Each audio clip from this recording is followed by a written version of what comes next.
আসসালামু আলাইকুম। উৎকণ্ঠায় মেলেনি জীবনের মানে, চর্চায় মেলে সফলতা, তা অনেকেই জানে। সুপ্রিয় শিক্ষার্থী এবং আমার সকল প্রকারের শুভাকাঙ্ক্ষী, আমার শিক্ষক, আমার সহকর্মী, আমার বন্ধু, যারা আজকের এই লাইভ ক্লাসটি দেখছেন, সবাইকে, এবং শিক্ষার্থী তোমরা যারা দেখছো সবাইকে রমজান মাসের শুভেচ্ছা। এবং আমি আবারও বলছি, রমজান মাসের যে করণীয়গুলো, যে আমলগুলো আমাদের থাকে, সেগুলো যাতে আমরা সঠিকভাবে করতে পারি, সেই প্রত্যাশা কামনা করি, দোয়া করি সবার জন্যে। ওকে শিক্ষার্থীরা, আজকে আবারও একটি লাইভ ক্লাস। তোমরা খুব দ্রুতই আসলে লাইভ ক্লাসটিতে জয়েন করো। ক্লাসটি তোমাদের জন্য, তোমরা জয়েন করলে আসলে আমরা ক্লাসটা শুরু করতে পারি। শিক্ষার্থীরা চলো এবার আমি নিজে একটু তোমার কিশোর বাতায়নের এই আজকের যে লাইভ ক্লাসটি সেটি শেয়ার করার চেষ্টা করি। আমার সাথে সাথে শিক্ষার্থী বন্ধুরা তোমরা সবাই কিন্তু এই লাইভ ক্লাসটি শেয়ার করে দিবে। চলো শুরুতেই আমার সাথে সাথে শিক্ষার্থী বন্ধুরা তোমরাও লাইভ ক্লাসটি শেয়ার করে দাও। আমি লাইভ ক্লাসটি শেয়ার করে দিচ্ছি।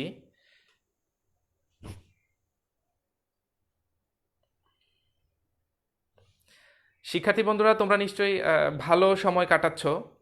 আমি তোমাদেরকে আবারও বলি, তোমরা ভালো অভ্যাস তৈরি করো এই সময়টাতে। মানে এটাই একমাত্র সময় যেখানে তুমি খুব ভালো ভালো কিছু অভ্যাস তৈরি করতে পারো, যে অভ্যাসগুলো তুমি পরবর্তীতে কাজে লাগাতে পারবে তোমার জীবনে। এমন অভ্যাসগুলো তুমি তৈরি করো। শিক্ষার্থী বন্ধুরা তোমরা কে কোথা থেকে জয়েন করছো, তোমাদের কলেজ, তোমাদের কলেজের নামগুলো এখানে দিলে আমি বুঝতে পারবো যে আসলেই সারা বাংলাদেশের বিভিন্ন কলেজ থেকে তোমরা শিক্ষার্থীরা অংশগ্রহণ করছো, এবং আমি সাহস পাবো, আমি শক্তি পাবো তোমাদেরকে পড়ানোর জন্য। আমি আরো ভালো করে হয়তো পড়াতে পারবো। তোমরা প্লিজ আমাকে রেসপন্স করবে, এবং গত ক্লাসের হোমওয়ার্কটি তোমরা করেছো কি না আমি অলরেডি এখানে শো করে রেখেছি। গত ক্লাসের এক্সাক্ট যেই হোমওয়ার্কটি ছিল অলরেডি আমি এখানে শো করে রেখেছি। আমি একটু দেখি কে কোথা থেকে জয়েন করেছো। Yasir Arafat, Mahi, Saiful Farhan, Maruf Shihab, Saiful Farhan, Rifat Rashid, Rafiyat Rashid, Mariam, Ivu, Dhaka cantonment girls public school and college, Tushar এউসি college Mymensingh, government Mymensingh city college Shanto, এউসি ফ্লোরা, তারপর ইসমাম ফারহান, এউসি, thank you. Mahfuzar Rahman, agriculture university college, okay thank you. চলো লেটস স্টার্ট। আমাদের রমজান মাসে যেহেতু ক্লাসের শিডিউল ডিউরেশনটা কম, আমরা চলো শুরু করে দেই। আজকে কিছু মজার টপিক পড়বো, হুইটস্টোন ব্রিজ এবং ক্রিসফ সূত্র সম্পর্কিত। চলো এবার দেখা যাক, আমরা শুরু করে দিই ক্লাসটি। শিক্ষার্থী বন্ধুরা তোমরা একটু লক্ষ্য করলে দেখতে পারবে এটি ছিল গত ক্লাসের হোমওয়ার্ক। তোমরা কে কে হোমওয়ার্কটি করেছো আমি আসলে জানি না, তবে হোমওয়ার্কের আনসারটি কিন্তু আমি শুরুতেই দিয়ে নেব। যেমন তুমি লক্ষ্য করো, এই একটি সার্কিট ছিল, এগুলো ছিল বাতি, এগুলো ছিল বাতি বা বাল্ব। এই বাল্বের নাম ছিল একটি এম একটি এন, বাল্বের ক্ষমতা দেওয়া ছিল, এবং বাল্ব দুটো কানেক্ট করা ছিল একটা কোষের সাথে। তো এমত অবস্থায় তোমাকে প্রশ্ন করা হয়েছিল যে কিভাবে যুক্ত করলে, প্রশ্নটি নিশ্চয়ই সবার কাছে আছে, কিভাবে যুক্ত করলে এন বাতিটি সবচেয়ে উজ্জ্বল আলো দিবে। এন বাতিটি সবচেয়ে উজ্জ্বল আলো দিবে, এই এন বাতিকে কিভাবে যুক্ত করতে হবে। আমরা জানি যে দুভাবে যুক্ত করা যায়, একটা শ্রেণীতে একটা প্যারালালে। একটু দেখো, আমি সলিউশনটি করে রেখেছি যাতে খুব শর্টকাটলি আমি এটা থেকে বিদায় নিতে পারি, নতুন টপিকে চলে যেতে পারি।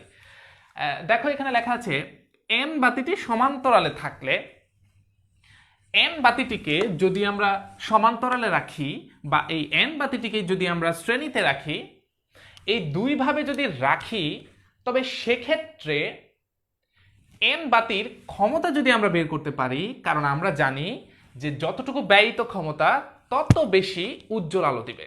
নর্মালি বাস্তব জীবনেও দেখি আমরা যার ক্ষমতা বেশি সে প্রভাব বেশি খাটাতে পারে। তো এখানেও সেম, যার ক্ষমতা বেশি তার তোমার দেখা যাবে সে বেশি উজ্জ্বল আলো দিবে। তো দেখি সমান্তরালে থাকলে ক্ষমতা বেশি হয় নাকি শ্রেণীতে থাকলে ক্ষমতা বেশি হয়। আচ্ছা দেখো, সমান্তরালে থাকা অবস্থায় ব্যয়িত যে ক্ষমতা সেটা হচ্ছে 20 স্কোয়ার ভাগ তুমি বুঝতে পারতেছো কিনা, P is equal to V square by R and. সূত্রগুলো গত ক্লাসে আমি তোমাদেরকে সলভ করিয়ে দিয়েছিলাম। ভি হচ্ছে 20, মানে এই বাতিটি তুমি যুক্ত করেছো কার সাথে? 20-র সাথে। এখন সমান্তরালে যদি এই রোধটিকে তুমি রাখো, এই রোধটিকে যদি তুমি সমান্তরালে রাখো, তুমি একটু খেয়াল করো, তোমাদের জানা আছে কিনা, সমান্তরালে থাকলে ভোল্টেজ একই থাকে, ভোল্টেজের পার্থক্য হয় না, মানে এই মূল যে ভোল্টেজ আছে সেটি ভোল্টেজ যদি এটিকে সমান্তরালে রাখো। তো সমান্তরালে থাকলে ভোল্টেজ তো একই থাকে। তো শিক্ষার্থী বন্ধুরা, সমান্তরালে থাকলে যেহেতু ভোল্টেজ একই থাকে, ওই ভোল্টেজের মানটি এখানে বসিয়ে দাও। বসানোর পরে আমরা জানি এন বাতির যে রোধ সেটি হচ্ছে 484। গত ক্লাসে করেছিলাম আমরা এটি। তো ক্যালকুলেট করলে 0.823 ওয়াট চলে আসে ক্ষমতা, ব্যয়িত ক্ষমতা। সমান্তরালে রাখলে ভোল্টেজ একই থাকে, ক্ষমতা হচ্ছে এত। আর যদি এন বাতিটি শ্রেণীতে রাখি, সেক্ষেত্রে ব্যয়িত ক্ষমতা হচ্ছে সেম, ভি স্কোয়ার ভাগ আর এন। এখানে কিন্তু ভি এর মানটা দেখা যাচ্ছে 7.5। এটা কেন? কারণ এন বাতিটি যদি তুমি শ্রেণীতে রাখো তাহলে কিন্তু তার ভোল্টেজ চেঞ্জ হয়ে যাবে। এবং ইন্টারেস্টিং, এই বাতির ভোল্টেজ এবং এই বাতির ভোল্টেজ দুইজনের টোটাল ভোল্টেজ মিলে হচ্ছে 20। আমি গত ক্লাসে তোমাদেরকে দেখিয়েছি কিন্তু এটা। তাহলে এই এন বাতির ভোল্টেজ আলাদা হয়ে গেল যদি তুমি শ্রেণীতে যুক্ত করো। তো এন বাতির ভোল্টেজ যত সেটি বসাতে হবে। আমরা ক্যালকুলেশন করে দেখেছি সেটি 7.5। কিভাবে দেখে এটি? তুমি লক্ষ্য করো, এন বাতির ভোল্টেজ হচ্ছে আই আর এন। আমরা সূত্র জানি, এটিও আমি তোমাদেরকে করিয়েছি। তো এন বাতির রোধ কত এবং আই কত? এখন তোমার দরকার আই বা প্রবাহ, মানে এই সার্কিটে কত প্রবাহ প্রবাহিত হচ্ছে এটি দরকার। তাহলে এই সার্কিটে কত প্রবাহ প্রবাহিত হচ্ছে মূল প্রবাহ বের করে দেখি। মূল প্রবাহ বের করার সূত্র হচ্ছে আই ইজিক্যাল টু ই ভাগ আর এস, কারণ এই রোধগুলো সিরিজে আছে। আচ্ছা আচ্ছা, সিরিজে আছে, তুমি বলে নিয়েছো যে সিরিজে আছে। তাহলে দেখো আর এস, এই দুইটা বাতির রোধ গত ক্লাসে করেছিলাম, একটা 806, একটা 484। তো ওখানে যোগ করে, সিরিজে রেখে যোগ করে আর ভোল্টেজের মান 20 বসিয়ে আনসারটি হয় এত, 0.01549 অ্যাম্পিয়ার। এটা যদি তুমি এই আয়ের জায়গায় বসাও 7.5 ভোল্টেজ পাবে, যেটি হচ্ছে এন বাতির ভোল্টেজ।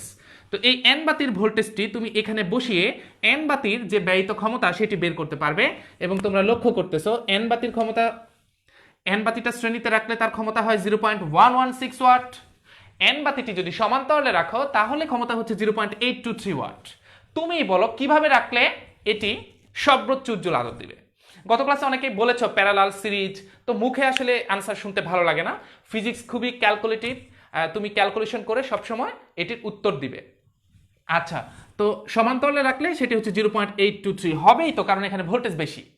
ভোল্টেজ বেশি কেন? কারণ প্যারালালে থাকলে ভোল্টেজ একই থাকে, আর শ্রেণীতে থাকলে ভোল্টেজ আলাদা থাকে।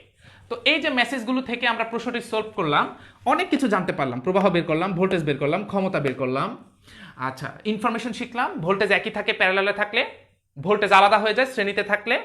তো যে কোনো কিছুই আসতে পারে, এখান থেকে আসতে পারে এমসিকিউ, আসতে পারে অনুধাবন প্রশ্ন, তো সব কিছুই চলে আসে ফিজিক্সে আসলে। এই জন্য আমি আসলে টপিকের নাম দিয়েছি সৃজনশীল প্লাস এমসিকিউ সমাধান। আলাদা করে এমসিকিউ পড়ার কিছু নাই, এখান থেকেই দেখবা এমসিকিউ চলে আসবে। আচ্ছা শিক্ষার্থীরা, আমরা হোমওয়ার্ক থেকে তাহলে বিদায় নেই, আমরা চলো নেক্সট লেসনে চলে যাই।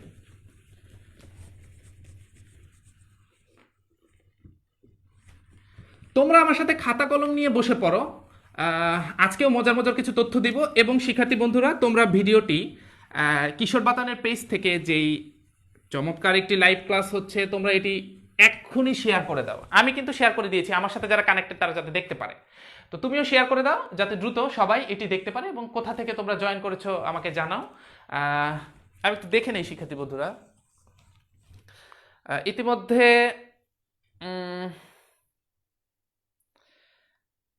এন বাতির রোধ 806, স্নিগ্ধ দাস, ইয়েস আমরা কাল এটি করেছিলাম।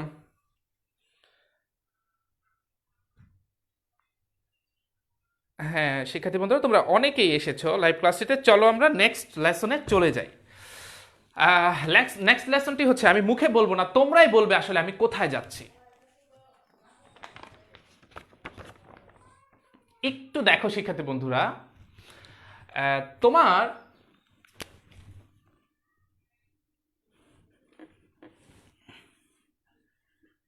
এই যে আমি একটি সার্কিট আঁকার চেষ্টা করছি,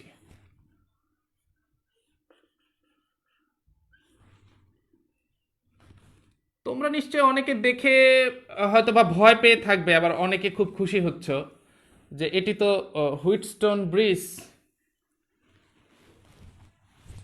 তো দুই মতাদর্শের স্টুডেন্টে আসলে আছো সম্ভবত, যে কারো ভালো লাগছে কারো ভয় লাগছে।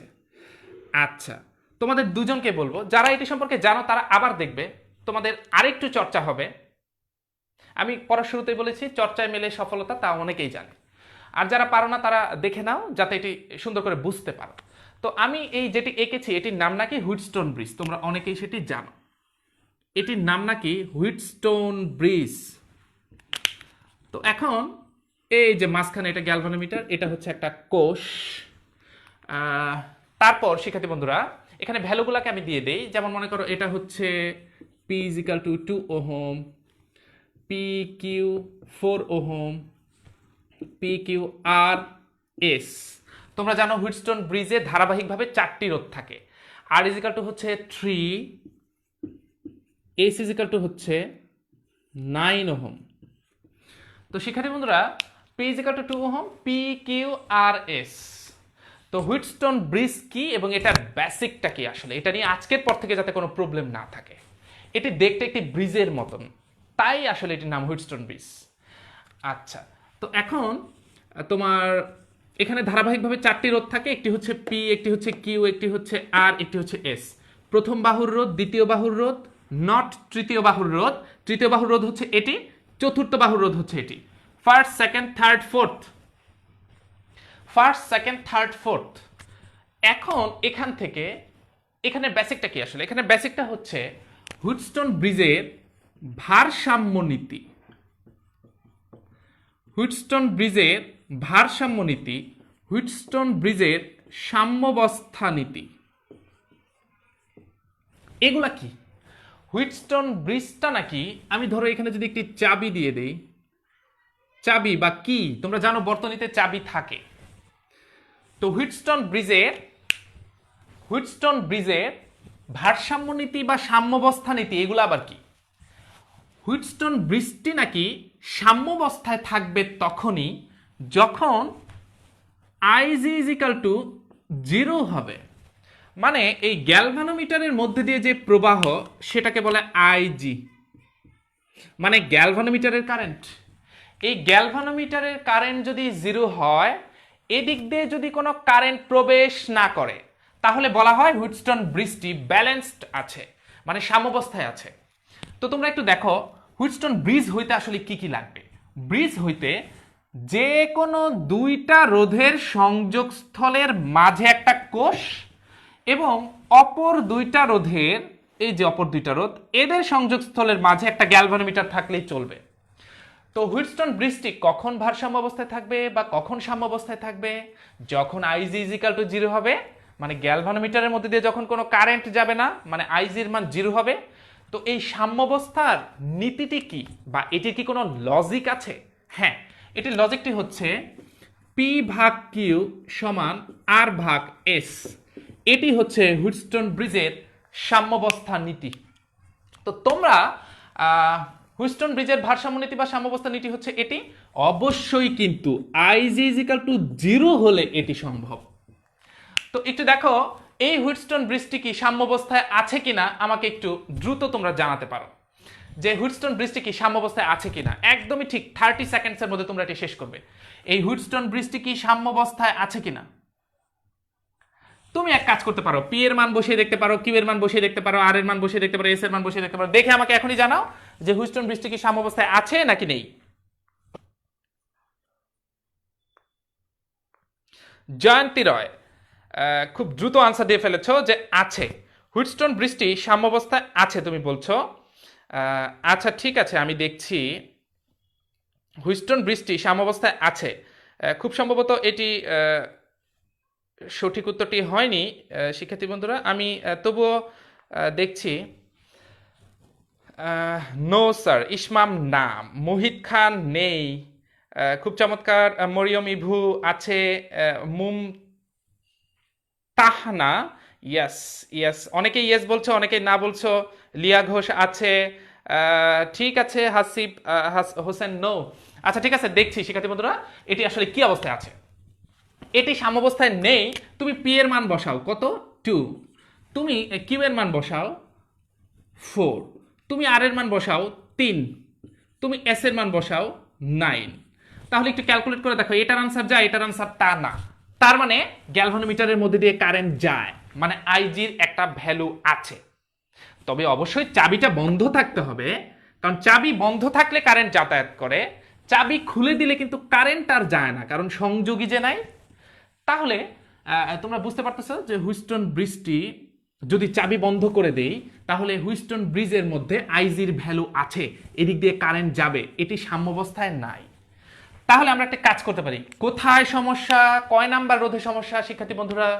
তোমরা নিশ্চয়ই বুঝতে পারতেছো 1 2 3, এখানে 2 4, কোথায় সমস্যা এটি খুঁজে বের করার জন্য আমি তোমাদের কাছে একটি প্রশ্ন ছুড়ে দেই, তোমরা আমাকে সেটির উত্তর দিবে। তো চলো আমি তোমাকে প্রশ্নটি একটু ভিন্নভাবে করার চেষ্টা করি, যে চাবি বন্ধ করলে দ্রুত আমার সাথে উত্তর দিতে হবে, কারণ বেশ কয়েকটি জিনিস আমাদেরকে স্পষ্ট করতে হবে। চাবি বন্ধ করলে চতুর্থ বাহুতে কত রোধ কিভাবে যুক্ত করলে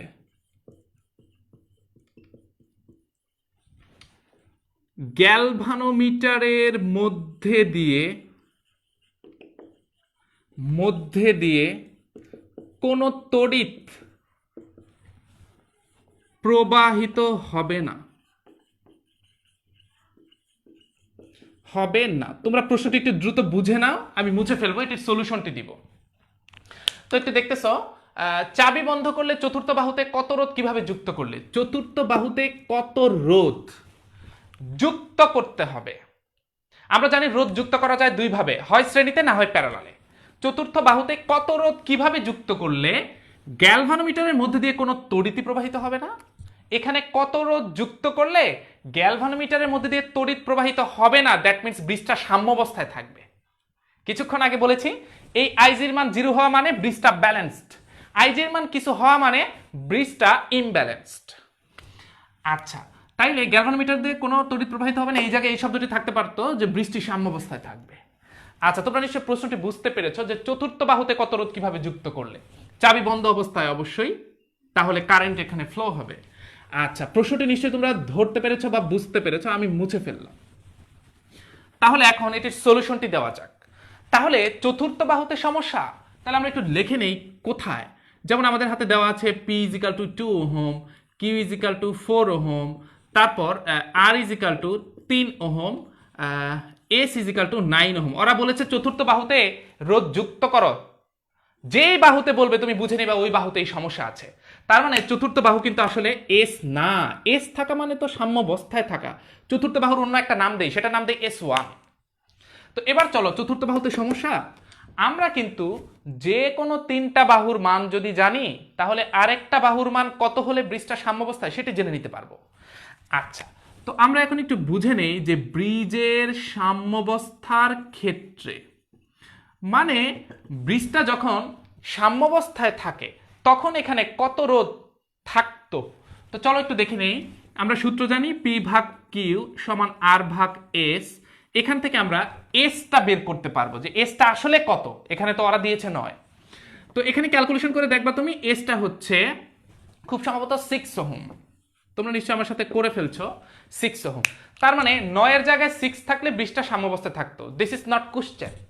কোশ্চেনটা হচ্ছে যে এই 9 এর সাথে কত রোধ যুক্ত করলে 6 হবে। তো এই বিষয়টি একটু বোঝার চেষ্টা করো শিক্ষার্থী বন্ধুরা। তোমরা একটু বলো তো দেখি আমার সাথে, 9টা বড় নাকি 6টা বড়? নিশ্চয়ই বলবে যে 9টা বড়। তো উদ্দীপকের রোধ যদি এই সাম্যাবস্থার রোধের চেয়ে বেশি হয়, তার মানে আমাদের এখানে যে ঘটনাটি হয়েছে যে S1টা বড় S এর চেয়ে। উদ্দীপকের রোধটা যদি সাম্যাবস্থার রোধের চেয়ে বেশি হয়, 6 এর চেয়ে 9 বড়, তার মানে তখন এই 9 এর সাথে এমন কিছু একটা যুক্ত করতে হবে যেটা এর সাথে প্যারালালে কানেক্ট থাকলে তুল্য রোধ এত হয়। কারণ তোমাকে জানা থাকতে হবে যে তুল্য রোধ যদি কমাতে হয় প্যারালালে যুক্ত করতে হয়। আমি কথাটি ফাইনালি বলছি, এই লেসনের সবচেয়ে ইম্পর্টেন্ট একটি থিঙ্কিং। তুল্য রোধ কমাতে হলে সমান্তরালে যুক্ত করতে হয়। তুল্যরোধ বাড়াতে হলে, তুল্যরোধ যদি বাড়াতে হয়, যেমন ধরো এখানে যদি থাকতো 6, এখানে যদি 9 থাকতো, আমি 6-এর সাথে 3 যোগ করলেই 9 হয়ে যেত, তার মানে সিরিজ।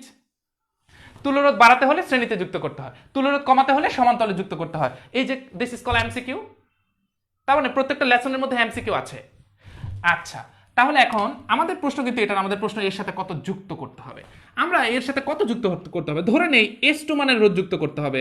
S2 মানের রোধ কিভাবে যুক্ত করতে হবে? সমান্তরালে। S2 মানের রোধ সমান্তরালে যুক্ত করতে হবে, তাহলে ব্রিজটা সাম্যাবস্থায় থাকবে। আচ্ছা, কারণ আমরা যা বুঝতেছি যে 6 যদি এখানে থাকতো ব্রিজটা ব্যালেন্স হইতো। 6 বানাইতে হবে 9-এর সাথে কত যুক্ত করে।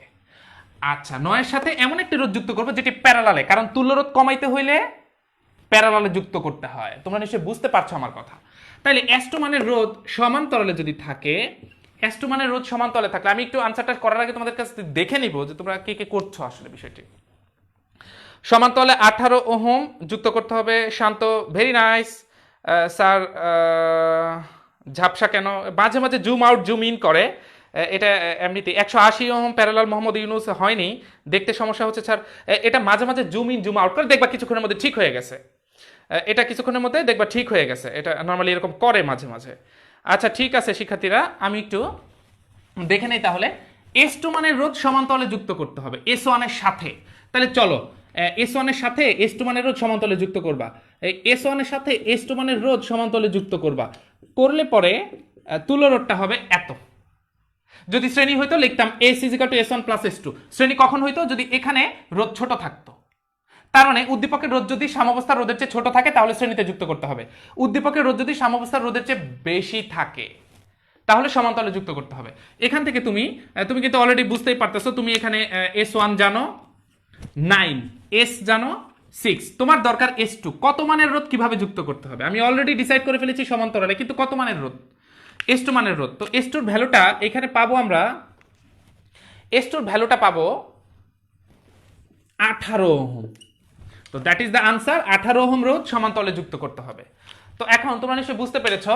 আমি একটু বলি, তুমি চেক করে দেখতে পারো, যেমন 18 এবং 9 এরা প্যারালালি কানেক্ট থাকলে 18 এবং 9, যেমন 9-এর সাথে এখানে আরেকটি রোধ, আমি এরকম করে বলছি যে এখানে একটি রোধ আছে, এখানে আরেকটি রোধ 9-এর সাথে যদি এরকম প্যারালালি কানেক্ট করো, তার মানে 9 আরেকটা হচ্ছে 18। তো আমি তোমাদেরকে বলেছি দুইটা রোধ যদি সমান্তরালে যুক্ত থাকে তাদের গুণফল আর তাদের যোগফল ক্যালকুলেশন করলেই তুমি তুল্য রোধ পেয়ে যাবা। তাইলে ক্যালকুলেশন করে দেখো 6 ওহম হবে। তার মানে দিস ইজ ভেরি প্রুফড, খুব চমৎকার করে প্রুফড হলো। এবং এরকম প্রশ্ন তোমরা আসলে পরীক্ষায় অবশ্যই খুব সুন্দর করে আনসার করার চেষ্টা করবে। আচ্ছা, তাহলে তোমরা নিশ্চয়ই বুঝতে পেরেছো, যারা মনোযোগী, যাদের আগ্রহ আছে বোঝার, তারা অবশ্যই বুঝতে পারবে। আমি খুব দৃঢ়ভাবে বিশ্বাস করছি তোমাদের আগ্রহ আছে। তো এখন শিক্ষার্থী বন্ধুরা, হুইটস্টোন ব্রিজের আরেকটু ডিফিকাল্টিজ লেসন নিয়ে আমি সামনে কোনো ক্লাসে আসবো। আজকে চলো কিরশফের সূত্রতে চলে যাই। তো এখন একটা জিনিস দেখো, যেমন কিরশফের সূত্র, কিরশফের সূত্রে মজার কিছু জিনিস আছে, সেটি বলতেই হবে। এবং মজার জিনিসগুলো কি সেটা একটু দেখো। কিরশফের সূত্র দুই প্রকার। কিরশফের সূত্র একদমই সহজ কিছু, জটিল কিছু না, কিন্তু কথাগুলো মনোযোগ দিয়ে শুনতে হবে। আচ্ছা শিক্ষার্থী বন্ধুরা, তোমরা এখনো সময় আছে, ভিডিওটি শেয়ার করে দাও। রুহি 18, নূর জান্নাত 18, ইস্তিয়াক আহমেদ ভালো করে বুঝেছো, থ্যাংক ইউ, তোমার অসংখ্য ধন্যবাদ। তোমাদেরকে বোঝানোর জন্য আসলে পড়াচ্ছি। Sanjay Das sir, thank you sir, আপনি ক্লাসটি দেখছেন, খুব ভালো লাগছে আসলে। ওকে শিক্ষার্থী বন্ধুরা, তোমরা অনেকে উত্তর দিয়েছো, কিন্তু কক্সবাজার গভর্নমেন্ট মহিলা college, Noor Akash Naim, thank you. চলো আমরা কিরশফের সূত্রটা সহজে বুঝে নেই। কিরশফ ল দুই ধরনের আছে, একটা প্রথম সূত্র আর একটা হচ্ছে দ্বিতীয় সূত্র। আমি খুব শর্টকাটলি তোমাকে এটা বোঝানোর চেষ্টা করি। প্রথম সূত্রটা তুমি মনে রাখবা, এটা হচ্ছে একটা বিন্দু সূত্র, বিন্দু, কারণ এটা অ্যাপ্লাই করতে হয় একটা বিন্দুতে। দ্বিতীয় সূত্র মনে রাখবা তুমি, এটা হচ্ছে একটা লুপ সূত্র, লুপ মানে এটা, বা আবদ্ধ বর্তনী সূত্র, মানে এটা অ্যাপ্লাই করতে হয় কোনো একটা আবদ্ধ বর্তনীতে, এটা অ্যাপ্লাই করতে হয় কোনো একটা আবদ্ধ বর্তনীতে। তাহলে প্রথম সূত্রটা বিন্দু সূত্র, খুবই সহজ করে বোঝার জন্য। আর দ্বিতীয় সূত্রটা লুপ সূত্র, বাংলায় হচ্ছে আবদ্ধ বর্তনী সূত্র। লুপ, কোনো একটা লুপে এটাকে অ্যাপ্লাই করবা। তাইলে কির্চফের প্রথম সূত্র মনে রাখবা বিন্দু সূত্র, মানে বিন্দুতে অ্যাপ্লাই করতে হয়। দ্বিতীয় সূত্র মনে রাখবা লুপ সূত্র, লুপে অ্যাপ্লাই করতে হয়। তাহলে এবার প্রথম সূত্র তুমি কোথায় অ্যাপ্লাই করবা? আরেকটা জিনিস মনে রাখবা, প্রথম সূত্র প্রবাহ নিয়ে, দ্বিতীয় সূত্র ভোল্টেজ নিয়ে অনেক টেকনিক্যালি পড়াশোনা করা যায় সহজ করে। তুমি আমার চেয়ে সহজ করে তুমি নিজে কোনো বুদ্ধি বের করে পড়তে পারো। তো তুমি যদি কখনো মজা করে পড়ো, তোমার কাছে ভালো লাগবে, দেখবা পড়তে ভালো লাগছে। এই জন্য সবসময় মজা করে পড়তে হয়। যেমন আমি রাগবি খেলা বুঝি না, টিভিতে রাগবি খেলা আসলে আমি দেখি না, চ্যানেল চেঞ্জ করে অন্য চ্যানেলে চলে যাই। ক্রিকেট খেলা বুঝি ভালো করে, ক্রিকেট খেলা টিভিতে আসলে ওটা আমি দেখি। তার মানে তুমি যেটা এনজয় করবা, বুঝবা, সেটাই তোমার ভালো লাগবে। তো প্রথম সূত্রটা প্রবাহ সূত্র এবং বিন্দু সূত্র, দ্বিতীয় সূত্রটা ভোল্টেজ সূত্র এবং লুপ সূত্র, এটা মনে রাখতে হবে। তো প্রথম সূত্র কোথায় অ্যাপ্লাই করতে হয়? সহজ করে একদম জাস্ট মেইন বেসিকটা বলছি। প্রথম সূত্র কোন একটা বিন্দুতে অ্যাপ্লাই করবা। মনে করো কোন একটা বিন্দুতে কিছু প্রবাহ আসছে, আবার কিছু প্রবাহ চলে যাচ্ছে। এখান থেকে কিছু প্রবাহ আসছে, কিছু প্রবাহ চলে যাচ্ছে। এই একটা বিন্দু, এখানে কিছু প্রবাহ আসছে, কিছু চলে যাচ্ছে। তো এই মনে করো কে কে আসছে, আমি আমি আমি ধরে নিলাম, ধরো I1 আসছে, I2 আসছে, I3 চলে গেছে, I4 চলে গেছে। তার মানে যেই প্রবাহগুলো আসছে আর যেই প্রবাহগুলো চলে গেছে, এদের সমষ্টি সমান। এটাই হচ্ছে প্রথম সূত্র। আগত প্রবাহ এবং নির্গত প্রবাহ, যেগুলো আসছে এবং যেগুলো চলে গেছে, এদের সমষ্টি সমান। এটাই হচ্ছে কির্চফের প্রথম সূত্র। যেই প্রবাহগুলো আসছে এবং যেগুলো চলে গেছে, এগুলোর সমষ্টি সমান। তোমরা নিশ্চয়ই বুঝতে পেরেছো। দ্বিতীয় সূত্রটা হচ্ছে লুপ সূত্র। দ্বিতীয় সূত্রটা কিভাবে বোঝা যায় সেটা আমি একটু এখানে বলি। দ্বিতীয় সূত্রটা মানে লুপ সূত্র, যেখানে ভোল্টেজ আছে।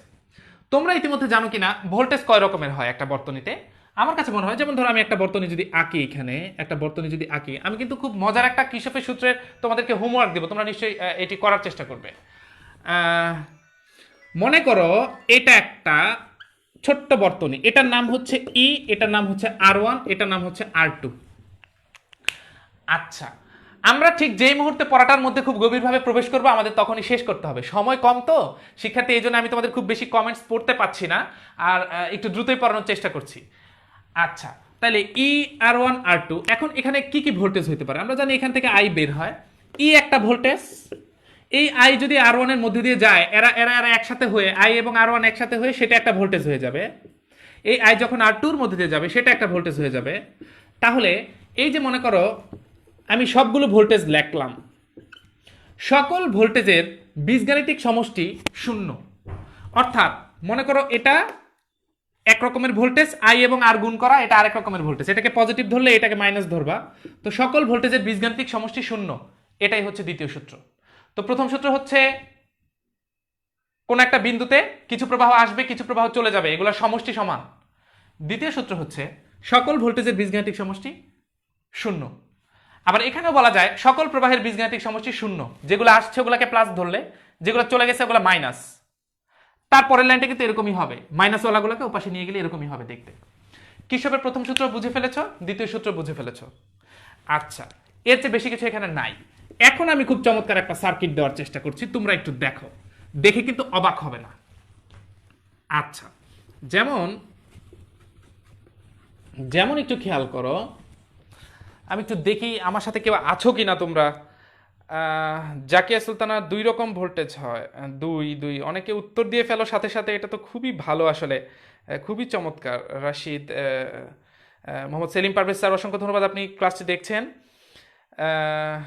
Thank you. তোমরা এখনই আমি মজার সার্কিটটি দিব। মজার সার্কিটটি হচ্ছে, তোমরা একটু লক্ষ্য করো, যেমন মজার সার্কিট বলতে দেখে একটু ভয় লাগতে পারে, কিন্তু ভয় কিন্তু পাবে না তোমরা, আমি বলে দিচ্ছি।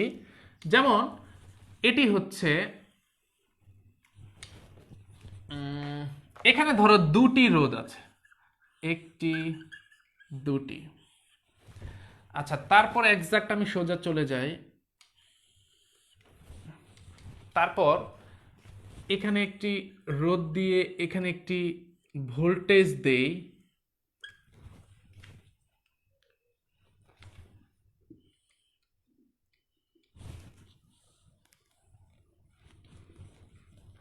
একটু লক্ষ্য করো শিক্ষার্থী বন্ধুরা, এখানে একটি রোধ দেই, এখানে আরেকটি ভোল্টেজ দেই। হ্যাঁ, অলরেডি কমপ্লিটেড দ্য সার্কিটটি কমপ্লিট হয়ে গেছে। আমি ভ্যালুগুলো দেওয়ার চেষ্টা করি। যেমন দেখো এখানে E2 এটাকে বলি 18 ভোল্ট। ডিফারেন্ট প্যানেল লেখার চেষ্টা করি। E2 হচ্ছে 18 ভোল্ট। এখানে রোধটা হচ্ছে 6 ওহম। এইখানে যে ভোল্টেজটা সেটা হচ্ছে 6 ভোল্ট। E1 6 volt. তারপরের যে রোধটি তোমার R2 হচ্ছে 5, তারপরে হচ্ছে R3 হচ্ছে 7, তারপর R4 হচ্ছে 6। এটা E1 ইজ ইকাল টু 6, আমি এভাবে লিখি। এই রোধটা হচ্ছে R4 is equal two 6, R4 6 ohm. তাহলে 7, 5, 6, E1, R1, E2। আচ্ছা, একটু ডিফারেন্ট একটা সার্কিট এঁকেছি। তোমরা কে কে ভয় পাওনি আমাকে জানাবে একটু প্লিজ, যে স্যার সার্কিটটি আমরা সলভ করতে পারবো। আমরা এটিতে কিরশফের দ্বিতীয় সূত্র অ্যাপ্লাই করে এখান থেকে প্রবাহ বের করব।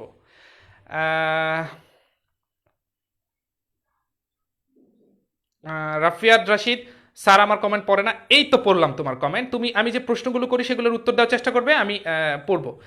সুপ্রিয় শিক্ষার্থী, স্ক্রিনটি একটু ঝাপসা দেখা যাচ্ছে, তো ঠিক হয়ে যাবে। মাঝে মাঝে স্ক্রিনে এরকম করে, জুম ইন জুম আউট করলে ঠিক হয়ে যাবে। আমি একটু দেখার চেষ্টা করছি, একটু, হ্যাঁ ঠিক হয়ে গেছে। তো মাঝে মাঝে এরকম জুম ইন জুম আউট করে শিক্ষার্থী বন্ধুরা। ওকে, তুষার অসংখ্য ধন্যবাদ। হ্যাঁ, তুষার ভয় পাও নাই, ফাইন। পারবো স্যার। ও Faria Lopa, thank you. Sir ঝাপসা না, আমার স্কিনটা ঝাপসা। ঠিক হয়ে যাবে, ভয়কে করব জয়। স্নিগ্ধ, থ্যাংক ইউ। এখন এই সার্কিটটিতে কিরশফের সূত্র অ্যাপ্লাই করবো। হ্যাঁ, শুরুতে চলো তোমাকে একটি প্রশ্ন করি। এখানে I1 এর ভ্যালুটা বের করো। আমি তোমাকে প্রবাহগুলো দিয়ে দিই। যেমন মনে করো এখানে আছে I1 প্রবাহগুলো দিয়ে দিচ্ছি। মনে করো এখানে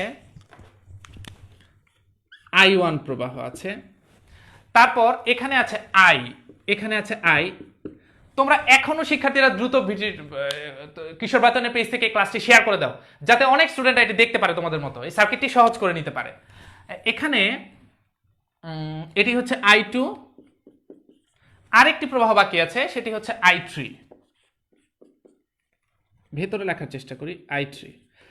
এখন আমি তোমাদেরকে মজার একটা তথ্য দেই। কিরশফের সূত্র যখনই তুমি অ্যাপ্লাই করবা, যেমন প্রশ্নটা আমি তোমাকে ছুড়ে দিলাম যে I1 is equal to what, কিরশফের সূত্র অ্যাপ্লাই করো। তোমরা আমাকে দ্রুত জানিয়ে দিতে পারো I1 is equal to what, মানে এই I1 কোনটা, এটা I1 is equal to what, এটি তোমার কাছে আমি জানতে চেয়েছি।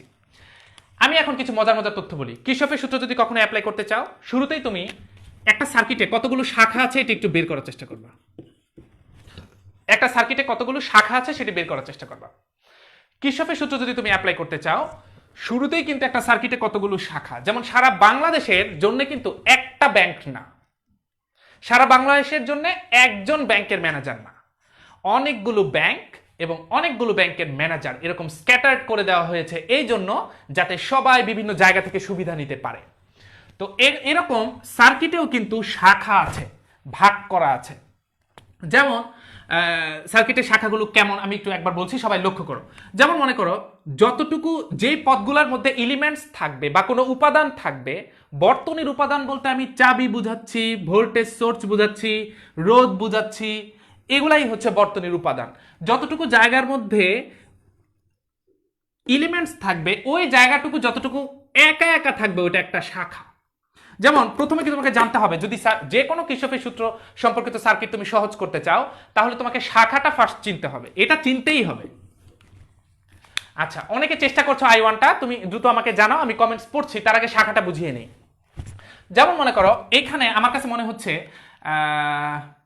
4টা শাখা আছে।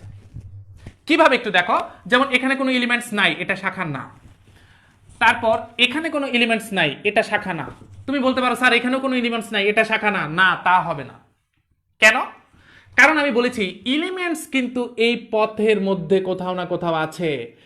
যেখানে এলিমেন্টস আছে ওটা যতটুকু রান করবে একা একা, সেটা একটা শাখা। দ্যাট মিন্স এটা একটা শাখা। এখানে আসার পরে পথের ডিভাইডেশন হয়েছে, এখানে আসার পরে পথের ভাগ হয়েছে, তার মানে যতটুকু একা একা ছিল এলিমেন্টস ওয়ালা ওটা একটা শাখা, দ্যাট ইজ কল 1 2 এলিমেন্টস আছে, 3 4 এটাও না এটাও না, তার মানে এখানে শাখা কটা শিক্ষার্থী বন্ধুরা? 4টা। তোমরা নিশ্চয়ই বুঝতে পেরেছো। আমি একটু আর 2-1 মিনিট সময় নিচ্ছি, তারপরেই তোমাকে ক্লাসটা শেষ করব। আর 2-1 মিনিট সময় নিচ্ছি, ধন্যবাদ। একটু দেখো, কারণ শেষটা যদি ভালো হয় তাহলে ম্যাচটা কিন্তু তুমি জিতে যেতে পারো। সো শেষটা একটু দেখে নাও প্লিজ। তাহলে এখানে 4টি শাখা আছে, এলিমেন্টস থাকতে হবে এবং একা একা যতটুকু পথ রান করবে সেটা একটা শাখা। আরেকটি ইম্পর্টেন্ট বিষয় হচ্ছে এই শাখাটার মধ্যে প্রত্যেকটা শাখাতে একটা প্রবাহ থাকবে, এটা কনফার্ম। এই মেসেজগুলো জানা থাকলে কিশোপের সূত্রের কোনো ম্যাথে তুমি আটকাবা না, আই এম শিওর, ইনশাল্লাহ। তাইলে প্রত্যেকটা শাখাতে একটা করে মেলে তুমি লক্ষ্য করো, যেমন তুমি তুমি আজকে থেকে চেক করে দেখবা যে কোনো সার্কিটে যে প্রত্যেকটা শাখাতে কয়টা প্রবাহ থাকে। যেমন তোমাকে যদি বলে এখানে প্রশ্ন করে কিশোপের সূত্র অ্যাপ্লাই করে প্রবাহ বের করো, তোমার কিন্তু এখানে 4টা প্রবাহ বের করতে হবে, কারণ শাখা 4টা। তোমাকে জানতেই হবে শাখা কয়টা, শাখা 4টা, তার মানে 4টা প্রবাহ বের করতে হবে। দেখো এখানে অলরেডি শো করা আছে, একটা প্রবাহ, 2টা প্রবাহ, 3টা প্রবাহ, 4টা প্রবাহ। তাহলে এখন চলো, আমি তোমাকে জিজ্ঞেস করছিলাম যে I1 প্রবাহটা বের করো।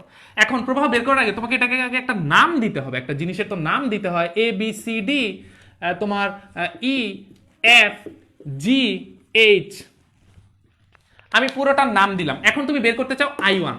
এখন খেয়াল করো, I1 প্রবাহ বের করবা, এই যে দেখো এটা কিন্তু একটা আবদ্ধ লুপ বলা যায়। যেমন তুমি বলতে পারো C D E F C, C D E F C, এটাকে তুমি একটা লুপ বলতে পারো। C D E F C, এইটাকে একটা লুপ বলতে পারো। এই লুপে শিক্ষার্থী বন্ধুরা, এই লুপটার মধ্যে একটা প্রবাহই আছে, একটা না 2টা প্রবাহ আছে, কিন্তু ঘটনা হচ্ছে তুমি I1 বের করতে চাও। I1 তো আছে, হ্যাঁ আছে। তো C D E F C কিরশফের দ্বিতীয় সূত্রে অ্যাপ্লাই করতে হয় এরকম লুপের মধ্যে, হ্যাঁ আমরা জেনেছিলাম। তো লুপের মধ্যে কিরশফের দ্বিতীয় সূত্রটা জানি কি, যতগুলো ভোল্টেজ আছে সবগুলাকে সমষ্টি করো, আনসার হবে 0। সকল ভোল্টেজের বীজগাণিতিক সমষ্টি 0। তাহলে এই জায়গাটুকুর মধ্যে যতগুলো ভোল্টেজ আছে, যেমন মনে করো আমি নেওয়া শুরু করলাম, যেমন মনে করো প্রথমে আমি যেখান থেকে এখানে গণনা শুরু করব C D E F C, ওখান থেকে জার্নি শুরু হবে। তুমি কিন্তু জার্নিটা এখান থেকে শুরু করতে পারো, তুমি কিন্তু এখান থেকে শুরু করতে পারো, কোনো সমস্যা নেই। তাহলে যেমন এখানে আর এর সাথে প্রবাহ কত I1, তাহলে এরা মিলে তো একটা ভোল্টেজ। হ্যাঁ, কিন্তু এখানে একটা কাজ করতে হবে, চিহ্নের একটা কাজ করতে হবে। থার্ড হচ্ছে চিহ্ন, দ্যাট ইজ দ্য এন্ড। 1 2 3, এই 3টা জিনিস যদি জানো তুমি, তাহলে কিরশফের সূত্র সহজ। একটা শাখা বের করতে হবে, আর একটা হচ্ছে প্রত্যেকটা শাখায় একটা করে প্রবাহ, এটা তোমাকে মার্ক করতে হবে, নাও যদি দেওয়া থাকে। 3 নাম্বার হচ্ছে চিহ্নটা দিতে হবে। চিহ্নটা মানে বড়টা সবসময় প্লাস, ছোটটা মাইনাস। আর তোমার ওই শাখার মধ্যে প্রবাহ যেদিক দিয়ে প্রবেশ করবে সেটা প্লাস, যেদিক দিয়ে বের হবে সেটা মাইনাস। দেখো এদিক দিয়ে প্রবেশ করেছে এটা প্লাস, এটা বের হয়েছে এটা মাইনাস। বড়টা প্লাস, ছোটটা মাইনাস। প্রবাহ যেদিক দিয়ে ঢুকবে সেটা প্লাস, এটা মাইনাস। প্রবাহ যেদিক দিয়ে ঢুকবে সেটা প্লাস, এটা মাইনাস। প্রবাহ যেদিক দিয়ে ঢুকবে সেটা প্লাস, এটা মাইনাস। আমরা কিসে চিহ্নিত করলাম? সকল ভোল্টেজকে চিহ্নিত করলাম, সকল ভোল্টেজকে চিহ্নিত করলাম। ইও ভোল্টেজ, আরও কিন্তু ভোল্টেজ, কারণ ওর মধ্যে দিয়ে প্রবাহ গেলেই ভোল্টেজ হয়ে যাবে। তাহলে শিক্ষার্থীরা এই C D E F C এই লুপের মধ্যে দেখি কোন কোন ভোল্টেজগুলো আছে। চলো জার্নি শুরু করি। জার্নি শুরু করতে গিয়ে যে চিহ্ন পাবো সেটাই কিন্তু নিব মাইনাস। তাহলে -6I1, এটা কিন্তু একটা ভোল্টেজ। তারপরে প্লাস 18, ইটস অ্যানাদার ভোল্টেজ। তারপরে যেই চিহ্ন পড়বে সেটাই নিব, +6। তাহলে আমরা দেখছি যে এত ইজিক্যাল টু 0, সকল ভোল্টেজের বীজগাণিতিক সমষ্টি 0। আমি তোমাদেরকে এই কথাটি বলেছি। তাহলে সকল ভোল্টেজ নিয়েছি, বীজগাণিতিক সমষ্টি 0, চিহ্ন যেটা পড়বে সেটাই নিবা। প্রবাহ যেদিক দিয়ে প্রবেশ করবে সেটা প্লাস, রোধের ক্ষেত্রে বাকিটা মাইনাস, আর ভোল্টেজের ক্ষেত্রে বড়টা প্লাস, ছোটটা মাইনাস। এখন তুমি এখানে ক্যালকুলেশন করো যে -6I1 ইজিক্যাল টু হচ্ছে 18 6 হচ্ছে তোমার 24, ওপাশে চলে গেল, মাইনাস করে চলে গেল।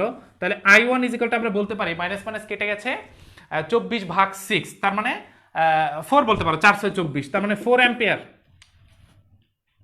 তোমরা নিশ্চয়ই বুঝতে পেরেছো যে I1 হচ্ছে 4 হয়ে গেছে। কিন্তু এখন ঠিক একইভাবে আমি যদি তোমাকে জিজ্ঞেস করি যে তুমি I2 বের করো, I2 বের করো, আমি যদি তোমাকে বলি I3 বের করো, হ্যাঁ তুমি লুপ নিয়ে নিবা, A B G H A, এই লুপে ক্যালকুলেট করে বের করতে পারবা। তুমি আই বের করবা, আই বের করার জন্য তুমি ঠিক একইভাবে লুপ নিবা, নিয়ে বের করতে পারবা। তার মানে এই সার্কিট থেকে আমি তোমাকে আবারও কাজ দিয়ে সলিউশন হবে, সেই কাজটি হচ্ছে এই সার্কিট থেকে তুমি বাকি সবগুলো প্রবাহ বের করবা। আই, I2, I3, এই ঠিক আমি যেভাবে দেখালাম সেভাবেই। আমি ফাইনালি দ্রুত একটু বলে নিচ্ছি। শাখা বের করতে হবে, চিহ্ন দিতে হবে, প্রবাহ মার্ক করতে হবে, তারপর কিরশফের দ্বিতীয় সূত্র প্রথম সূত্র ফেলে ক্যালকুলেট করলেই যে কোনো সার্কিট থেকে প্রবাহ বের করা যাবে। This is the homework. Circuit হচ্ছে এটা, প্রবাহ হচ্ছে এই তিনটা, এগুলো তোমরা বের করে আনবা ইনশাল্লাহ। তো শিক্ষার্থী বন্ধুরা, ফাইনালি আসলে অনেক কম সময় থাকাতে তোমাদেরকে অসংখ্য ধন্যবাদ।